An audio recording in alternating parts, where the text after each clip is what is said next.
আমাদের ক্রোধ কখন আসে? ক্রোধ তখনই আসে, ক্রোধ কাম থেকে। কাম অর্থাৎ কামনা। যখন আমরা কোনো কিছুর কামনা করি এবং সেটি যখন পূর্ণ না হয়, তার ফলেই আমাদের ক্রোধ আসে এবং সেই ক্রোধই আমাদের লোভ তৈরি করে এবং লোভটাই আমাদের মোহ বন্ধন তৈরি করে। মোহটাই বন্ধন। অর্থাৎ এরমভাবে বুঝতে পারি আমরা যে কাম অর্থাৎ কামনা, কামনা থেকে ক্রোধ আসে এবং ক্রোধ থেকে লোভ সৃষ্টি হয়। যে তুমি যে ক্রোধটা করলে তারপরে লোভের সৃষ্টি হবে এবং লোভ থেকে সেটা মোহতে যায় যখন সেটা পূরণ না হয় এবং সেটির প্রতি যখন তোমার মোহ বেড়ে যায় যে কোনো কিছুর প্রতি, তখন সেটাই আমাদের বন্ধন বা দুঃখের কারণ হয়। বন্ধনই দুঃখের কারণ।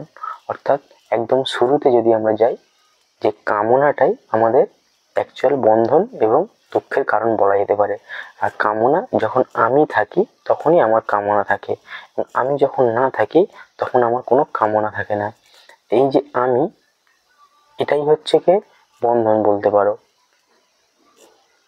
এবং এটি ভালোভাবে অষ্টাবক্র গীতাতে এক্সপ্লেন করা আছে। তোমরা যারা অষ্টাবক্র গীতা পড়েছো তারা এটা বুঝতে পারবে।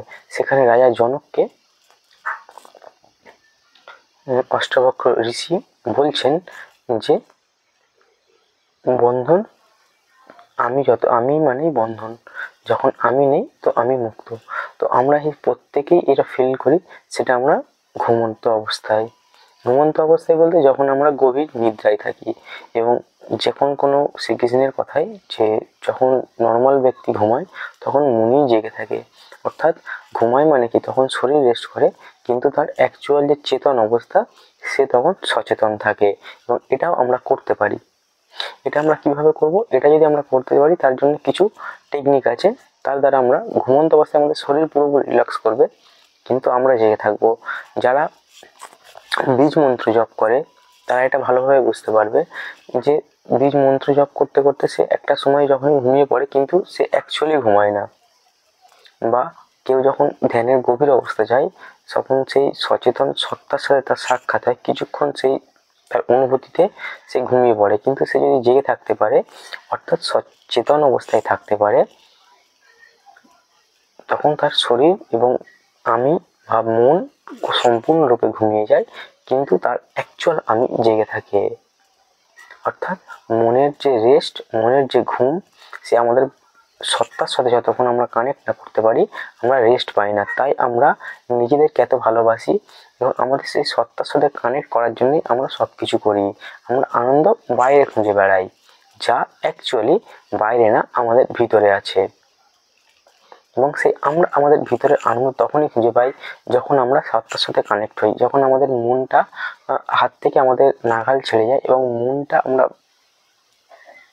অসচেতন হয়ে সম্পূর্ণরূপে মনটা শান্ত হয়ে যায়। শান্ত অর্থাৎ সত্তার সাথে কানেক্ট হয়ে যায়। এবং এই কলিযুগে একমাত্র এত সহজেই সব কিছু হয়।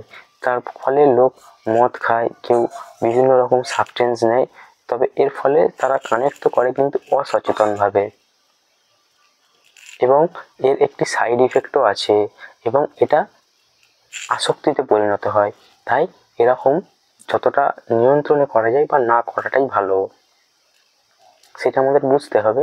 এবং আমাদের নিজেদের যে আবেগ নিয়ন্ত্রণ আমাদেরকেই করতে হবে। তাই আবেগ নিয়ন্ত্রণ করতে গেলে আমাদেরকে নিজেকে চিনতে হবে এবং আমরা যদি নিজেকে চিনি আমরা খুশি থাকতে পারবো। আমাদের জীবনের মূল উদ্দেশ্য খুশি থাকা, কারণ আমাদের সত্তা সবসময় খুশিতে থাকতে চায় আর আমরা সেই সচ্চিৎ আনন্দ ব্রহ্মেরই সন্তান। তাই আমি যা তুমি তাই, আমরা সব একই কিন্তু আলাদা আলাদা মনে করে। যেমন সমুদ্র, জল আছে এবং ঢেউ আছে কিন্তু জল ছাড়া ঢেউয়ের কোনো অস্তিত্ব নেই। ঢেউ চায় নিজেকে বড় করতে কিন্তু সে কিন্তু নিজে জলই। এবং বিভিন্ন ঢেউ বিভিন্ন আমরা যদি ধরি প্রত্যেকে আমরা সব একটা একটা ঢেউ এবং আমাদের প্রত্যেকের সেরকম অনুযায়ী বাসনা আছে কিন্তু আমরা সেই জল থেকে কোনোদিনই আলাদা ছিলাম না এবং নেই। এই আমিত্বটাই ঢেউ এবং ঢেউটা কি জলের থেকে কোনো কিছু আলাদা? সে তার নিজেকে আলাদা মনে করে এবং তাকে মিশতেই হবে। এটাই আমাদের প্রত্যেকের জীবনের যাত্রা এবং এটাই আমাদেরকে যে সনাতন যে ফিলোসফি আছে এবং আমাদের যে বেদান্ত আছে এটাই শেখায়। এবং যত ঋষিমুনি হয়েছে কেউ কিন্তু বেদান্তকে না করেনি, সবাই বেদান্তকে নিয়েই চলেছে। সেটা হতে পারে আদিগুরু শঙ্করাচার্য বা হতে পারে স্বামী বিবেকানন্দ। স্বামী বিবেকানন্দের অ্যাকচুয়াল প্রচার কিন্তু বেদান্তই ছিল। তাই আমরা নিজেকে যদি চিনতে চাই, আমরা যদি সত্যকে বুঝতে চাই, তাহলে আমাদেরকে নিজেকে জানতে হবে। এবং নিজেকে জানার এটাই উপায়, যখন আমরা আমাদের ভাবনাগুলোকে অবজার্ভ করব নিজেকে আলাদা রেখে। এবং এর জন্য তুমি যে কোনো একটি মেডিটেশন টেকনিক ফলো করতে পারো। এবং তোমরা যদি মেডিটেশন সম্বন্ধে কীভাবে এইগুলো করবে সেই সম্বন্ধে যদি জানতে চাও, তাহলে অবশ্যই কমেন্ট করো, আমি অবশ্যই ভিডিও বানাবো। এবং তোমাদের সেই নেক্সট স্টেপে যাওয়ার জন্য পথ প্রশস্ত হবে। এবং তুমি যে কারোর কাছ থেকে শিখতে পারো, এরকম না যে আমার থেকে শিখতে হবে বা কারোর থেকে শিখতে হবে, তুমি যারখান থেকে ভালো লাগে সেখান থেকেই শেখো। কিন্তু অ্যাকচুয়াল ধ্যান করা না, অ্যাকচুয়াল হচ্ছে ধ্যান দেওয়া। কোনো কিছুর উপর ধ্যান দিতে হয়, তার জন্যে ধারণা এবং প্রত্যাহার প্র্যাকটিস করতে হয়।